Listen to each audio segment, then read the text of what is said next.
जब हम अपने गुनाहों से तौबा करके प्रभु यीशु मसीह के ऊपर विश्वास करते हैं और उसे अपना उद्धारकर्ता मान लेते हैं कि वो हमें छुड़ाने वाला, बचाने वाला है, तब पवित्र आत्मा जो कि खुद परमेश्वर है वो हमारे अंदर डेरा बनाता है, घर बनाता है। मतलब कि हम परमेश्वर का मंदिर बन जाते हैं। जब हम परमेश्वर के सामने आ जाते हैं, परमेश्वर की बाहों में आ जाते हैं, परमेश्वर के पास आ जाते हैं, फिर वो हमें अपना अनुग्रह, अपनी सामर्थ देते हैं कि हम शैतान के ऊपर और गुनाह के ऊपर जीत पा सके, इनसे बाहर आ सकें, इनकी गुलामी से बाहर आ सकें। ये एक परमेश्वर की ताकत है जो हमारी सुरक्षा, हमारी प्रोटेक्शन है।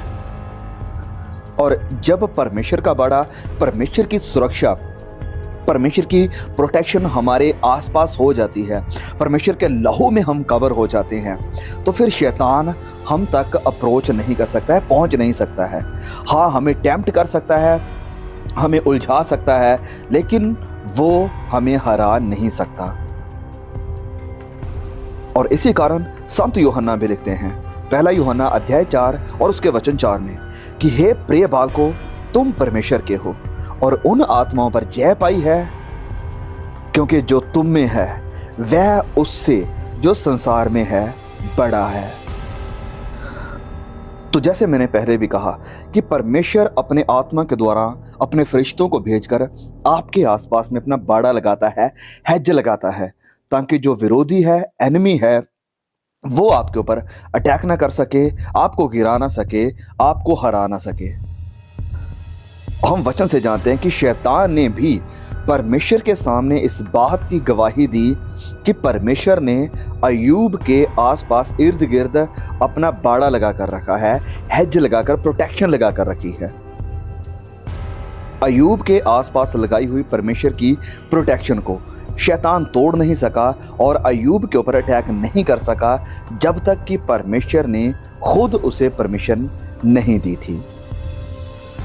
क्या आपको भी याद है वो घटना जो कि पुराने नियम में हम देखते हैं, दूसरा राजा अध्याय 6 में, जब अलीशा को मारने के लिए अराम के राजा ने एक बड़ी तगड़ी सेना आर्मी भेजी थी और अलीशा ने अपने दास यानी जो उसके साथ रहता था उसे क्या कहा था कि मत डर, क्योंकि जो हमारी ओर है वह उनसे अधिक हैं जो उनकी ओर है, कि तू इतनी बड़ी सेना देखकर मत डर, वरन जो हमारी ओर हैं वो इनसे कहीं ज्यादा बड़े हैं, कहीं ज्यादा अधिक हैं। और जब परमेश्वर ने अलीशा के दास की आंखों को खोला था तो वो देख पा रहा था कि अलीशा के चारों ओर का जो पहाड़ है वो आग से भरे हुए अग्निमय घोड़ों और रथों से भरा हुआ था।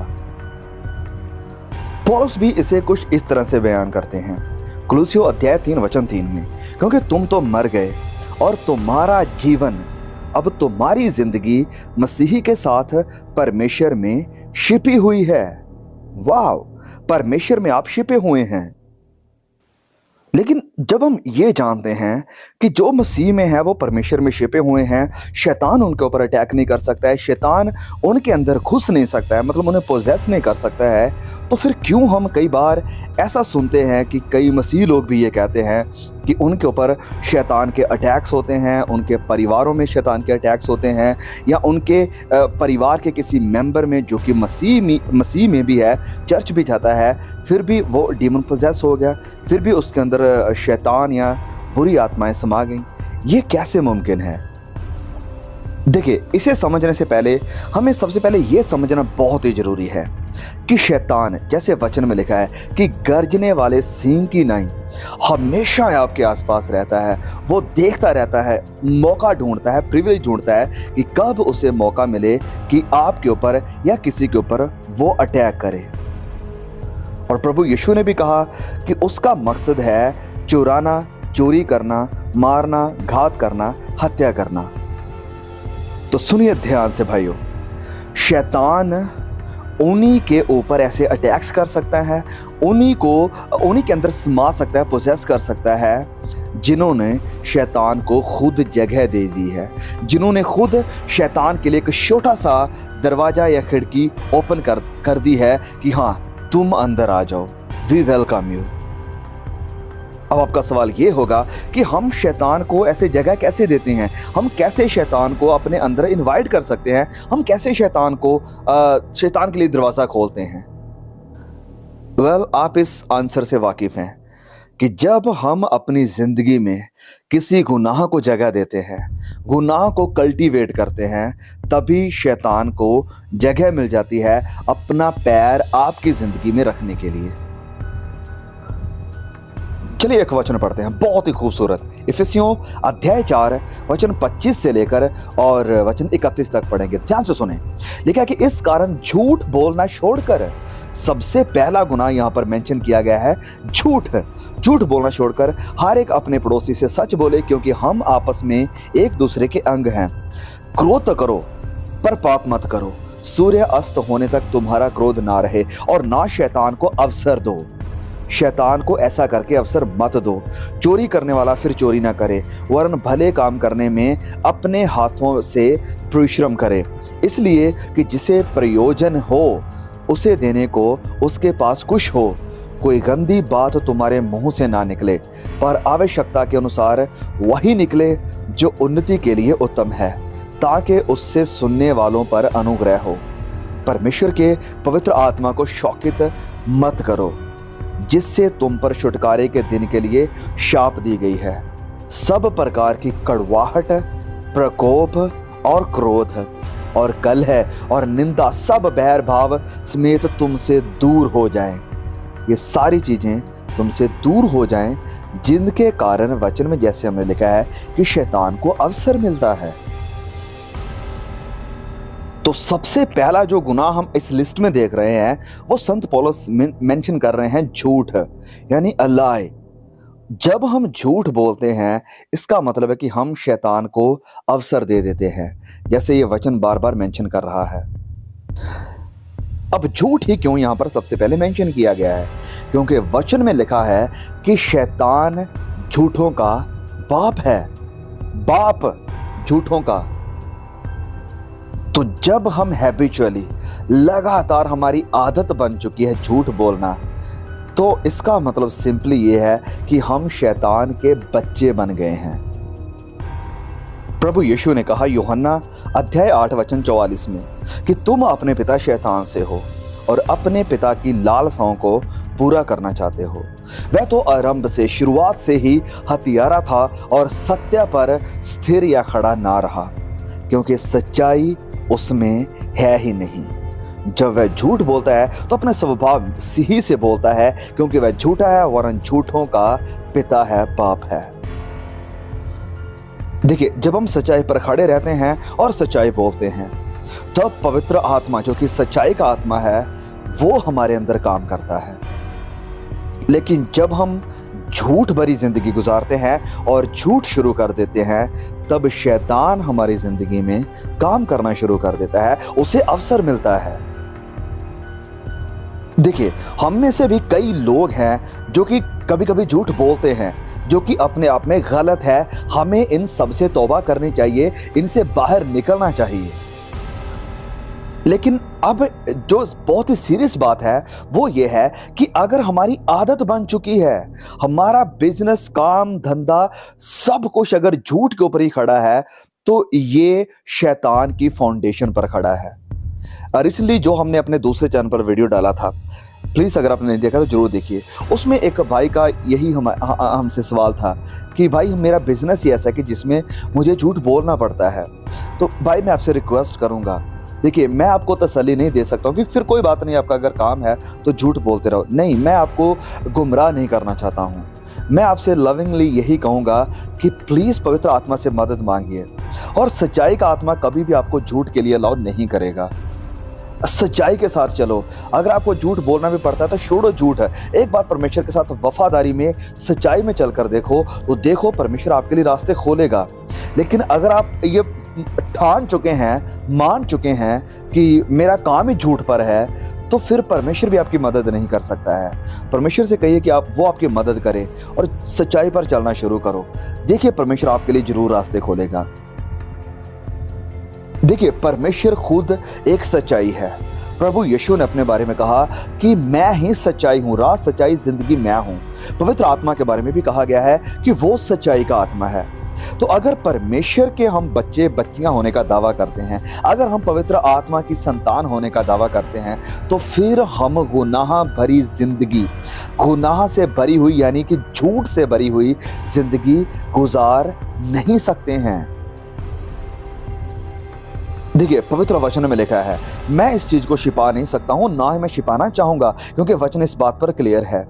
वचन लिखा है कि जो नरक है वो शैतान के लिए तैयार की गई है, और शैतान है झूठों का बाप।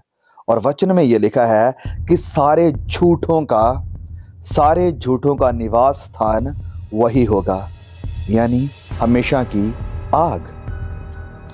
चलिए, मैं इस वचन को पढ़ना चाहता हूं हम सभी के लिए। प्रकाशित वाक्य अध्याय 21 और उसके वचन 8 में लिखा है कि परंतु डरपोकों, अविश्वासियों, घिनौनों, हत्यारों, व्यभिचारियों, टोनों, मूर्ति पूजकों और सब झूठों का भाग उस झील में मिलेगा। अगर आप व्यभिचार को गुनाह मानते हैं, अविश्वास को गुनाह मानते हैं, मूर्ति पूजा को गुनाह मानते हैं, तो आपको यह भी मानना पड़ेगा कि झूठ भी एक बड़ा गुनाह है जिसे परमेश्वर जज करेंगे। और वचन कहता है कि सब झूठों का भाग उस झील में मिलेगा जो आग और गंधक से जलती रहती है। यह दूसरी मृत्यु है, दूसरी मृत्यु उनके लिए भी जिनकी जिंदगी झूठ पर टिकी है। फिर इफिसियों 4 में जो हमने लिस्ट देखी, उसमें जो नेक्स्ट गुनाह है वो है क्रोध, कि क्रोध तो करो पर पाप मत करो।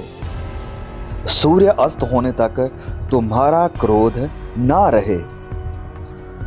देखिए, क्रोध अगर हमारे अंदर रहेगा तो इससे भी शैतान को अवसर मिलता है, क्योंकि क्रोध और हत्या ये दोनों एक ही साथ चलते हैं। प्रभु यीशु ने भी इसके बारे में कहा सेम चीज।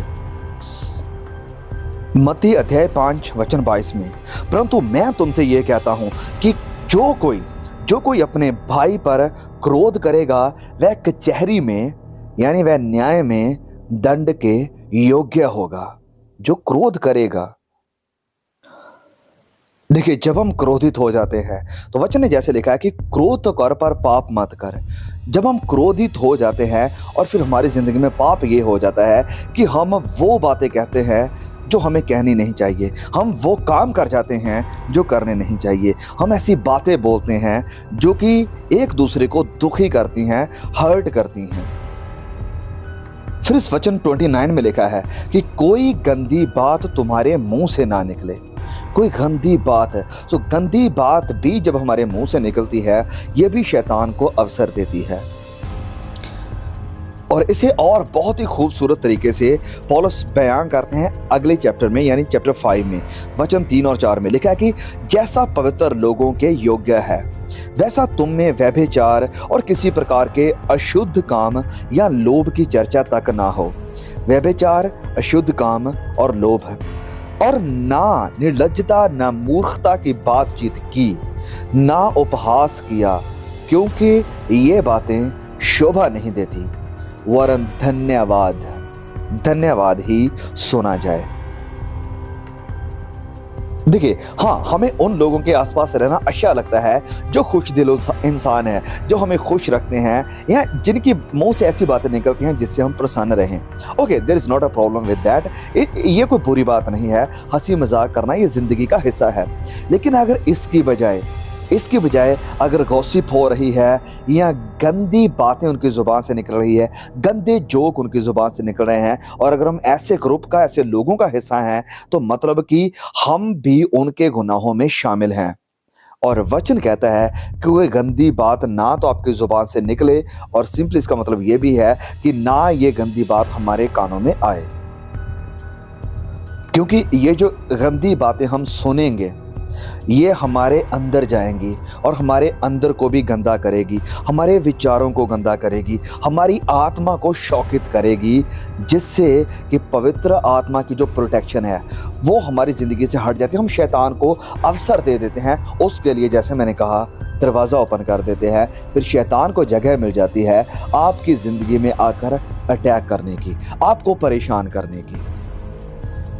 तो और भी बहुत है इस लिस्ट में जो मेंशन किया गया है, आप प्लीज़ इन्हें पढ़िए, इनके ऊपर मेडिटेट करें। और जैसे वचन 31 में लिखा है कि सब प्रकार की कड़वाहट भी, अगर हमारे अंदर कड़वाहट है, बिटरनेस है, तो ये कड़वाहट की जड़ बहुत गंदी जड़ है, इसे भी अपनी ज़िंदगी से निकाल दीजिए। वचन में फिर लिखा है कि प्रकोप या क्रोध, कलह और निंदा, लोगों की निंदा करनी बिना वजह, ये सब प्रकार का बैर भाव समेत वचन कहता है कि तुमसे दूर हो जाए, तुमसे दूर हो जाए। फिर वचन 32 में लिखा कि एक दूसरे पर कृपालु और करुणामय हो, और जैसे परमेश्वर ने मसीह में तुम्हारे अपराध क्षमा किए हैं, वैसे ही तुम भी एक दूसरे के अपराध क्षमा किया करो। तो आइए हम प्रार्थना करें कि हे पिता, ये जितने भी गुनाह आपने मेंशन किए हैं प्रभु, ये वचन एक मिरर है, एक शीशा है, एक आईना है जो मुझे दिखा रहा है कि मुझ में भी ये गुनाह कहीं ना कहीं जड़ बनाकर बैठे हैं। पिता, मैं आप मदद मांगता हूँ, पवित्र आत्मा मैं आपसे मदद मांगता हूँ कि आप आइए, मुझे शुद्ध करें, मुझे पवित्र बनाएं, और ये जो गुनाह की जड़ है इसे पूरी तरह से निकाल कर बाहर फेंक दें, ताकि मैं सच्चाई पर चलने वाला, अनुग्रह में चलने वाला और आपकी मर्जी को पूरा करने वाला बच्चा बन सकूं। हर प्रकार की गंदी बातें मेरी ज़ुबान से और मेरे कानों से दूर करो, ताकि मेरे मुंह से वही निकले जो आपके नाम को महिमा दे, जो दूसरों की बढ़ोतरी के लिए और उनकी उन्नति के लिए हो। प्रभु यीशु मसीह के नाम से मांगते हैं, आमीन।